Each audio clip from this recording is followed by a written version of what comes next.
On April 8, 1900, Swami Vivekananda gave a lecture in San Francisco on the topic, Is Adhvaitha Vedanta the religion of future? Now, as you all know, our channel is all about Advaita. So I wanted to explore this lecture of Swami Vivekananda, and I wanted to discuss the significance of Advaita Vedanta within three important parts of this video to understand how Advaita Vedanta can be the new religion of the world, and it can be a mature religion for the future of humanity. And we will also learn by the end of this video how we can make use of the teachings and the concepts which are talked about in Advaita Vedanta to drastically transform our lives so that we can joyfully create and live a fulfilled life. The Advaita channel is about conscious living and conscious creation. Here we explore Vedanta and various ancient teachings from India to understand the nature of reality and to consciously create our lives. So make sure to hit like and subscribe to our channel to help us spread this knowledge. Coming to part 1, here let's understand the nature of a religion and the basic premise of Advaita Vedanta. Now, every religion says that it is telling the truth and every other religion is false. But does that seem logical to you?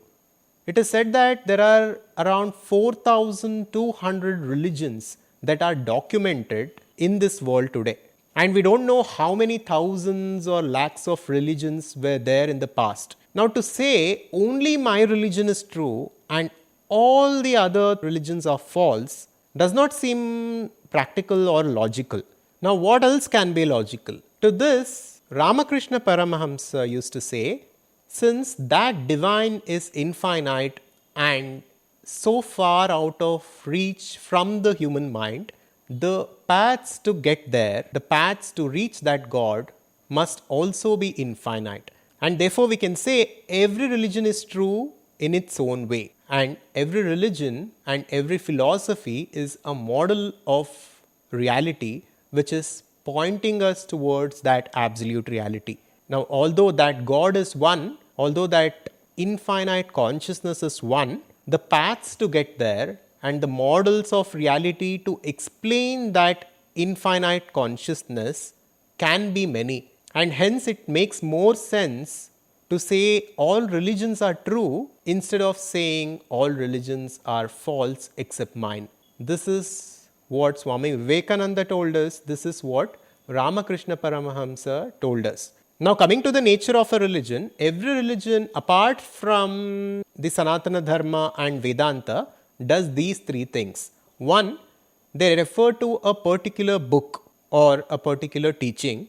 Second, they refer to a particular prophet or a particular founder of that religion. Third, almost all of them say that only their path and their way is right and every other way and every other religion is wrong.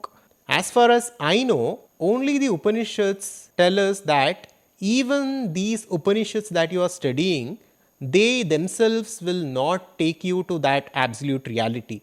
You need to transcend this, you need to take this as a pointer, and you need to go beyond this in order to get there. So, in this way, Advaita Vedanta is very different from any other philosophy or religion. It does not say that only it is real or absolute. It acknowledges that this is also a model of reality. This is also a pointer which is pointing towards that absolute reality. And many religions portray God as a king who sits on a throne and who judges his disciples, who punishes them, who rewards them based on their actions. This is the teaching that has been given to us by many religions. But Advaita Vedanta talks about God in a very different way. Advaita Vedanta does not give prominence or does not describe the absolute reality as something with a form. What Advaita Vedanta tells us is that pure consciousness is absolute and it is from which the universe has emerged, and it is in which the universe has emerged. And this is what we can call the absolute God. And this absolute God is both transcendent and immanent. This God is both beyond this universe, and this God is the universe. So, Advaita tells us that there is absolute non-duality. There is only God who is beyond this universe and who is this universe and who is us also. So the duality and the individual identity that we are perceiving right now is simply an illusion as per Advaita. In part 2, we will go deeper into the teachings of Vedanta, and we will understand, can Vedanta be the religion of the future? Because of the points that we discussed in part 1, because of the nature of a traditional religion which has one book, which has one prophet, which believes in one philosophy, which says only it is true and all others are false, Vedanta is a very different kind of a philosophy or a religion. So I don't even know whether we can call this a religion in the traditional sense. But I think the Advaita Vedanta is the ideal religion for the future. It can be a religion or a philosophy that integrates every other religion and that unifies all philosophies and religions together. This can stop wars, this can bring unity and harmony in the world. Now, most of the suffering that we are seeing in the world, comes down to our differences. We fight with others because they don't believe in the same things that we do. This is childish, but this is what is happening in the world. Like we discussed earlier, the solution is in acceptance. And the philosophy that I subscribe to, which is the integral Advaita, is the ideal philosophy, I think, for the future of humanity. It can be a foundation which accepts and which unifies all other philosophies and religions. Through the understanding of Advaita, we understand that only consciousness exists and the duality is a mere illusion. There is no actual separation in this world, and in our essence, we are all one, and there is absolute unity. And every religion and every philosophy is a model of reality, which is pointing us towards that God or that infinite intelligence that is beyond mind. Now, Swami Vivekananda said in this lecture that Vedanta has not become popular among the masses because it does not subscribe to a particular book or a leader or a prophet, and it does not say that it by itself is the ultimate philosophy or it by itself is absolute. But I think the time has come for Advaita Vedanta to meet the world, and this is the purpose of our channel and this is the purpose of our work. And I think for a mature audience and a mature civilization, this philosophy makes a lot of sense. A philosophy that subscribes to unity and harmony, a philosophy that talks about universal oneness, about love and about God, and a philosophy that the modern science cannot disprove. And in fact, the modern science validates is what we need for this generation. And the teachings of Advaita Vedanta cannot be refuted by modern science. What Vedanta simply talks about is the nature of consciousness. It simply says that matter is appearance, just like what quantum physics today says. And it says that consciousness is fundamental, which modern science is coming to. And I truly think that this will become mainstream and the mature world of the future will accept it and make it a part of their life in order to live harmoniously. Swami Vivekananda in another letter talks about the importance of Advaita Vedanta and the significance of having a universal religion like Advaita Vedanta. Here he says, who is the universe? In whom is the soul? Who is in the soul? Who is the soul of man? Knowing him and therefore the universe as ourself alone extinguishes all fear, brings an end to misery and leads to infinite freedom.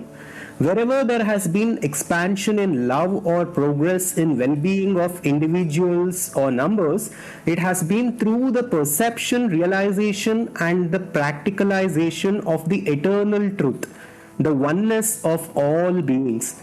Dependence is misery, independence is happiness. The Advaita is the only system which gives unto man complete possession of himself, takes off all dependence and its associated superstitions, thus making us brave to suffer, brave to do, and in the long run attain to absolute freedom. Like this, Swamiji goes on to describe the beauty and the necessity of Advaita to the modern world.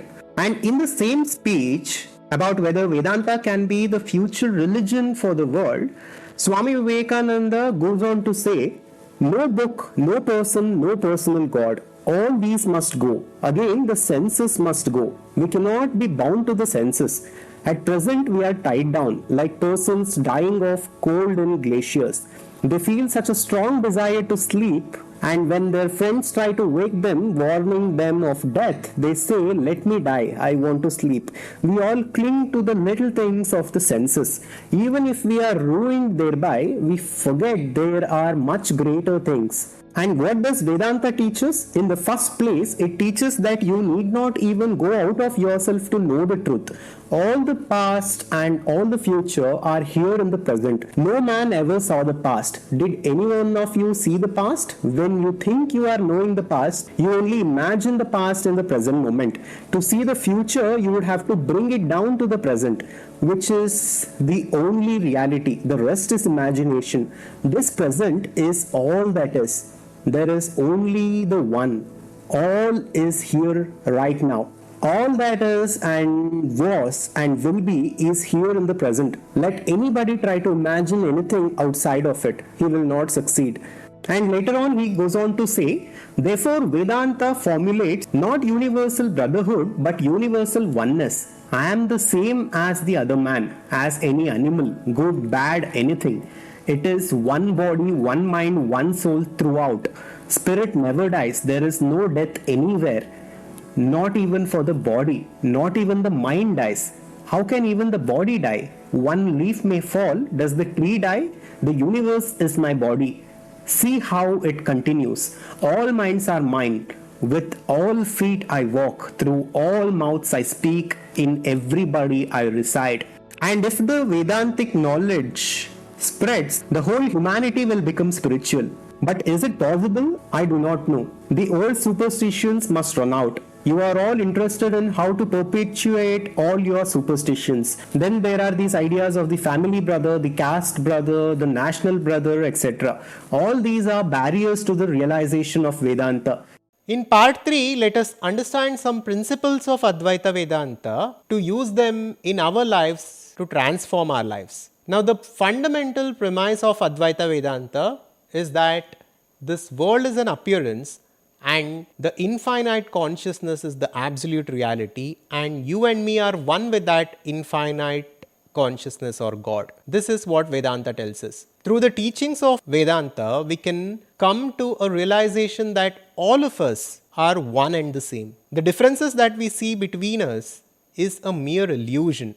It is only at the surface level. At the deepest level, we are all one. And when this sinks in this civilization, obviously the wars, the division, subjugation, the crime, everything subsides slowly. And moral values become a natural way of life. And the teachings of Advaita also tells us that we are that infinite consciousness. And they tell us that we are not this body and mind which we have right now identified ourselves with. And instead we are that infinite consciousness within which the universe itself exists. So you are not in this universe.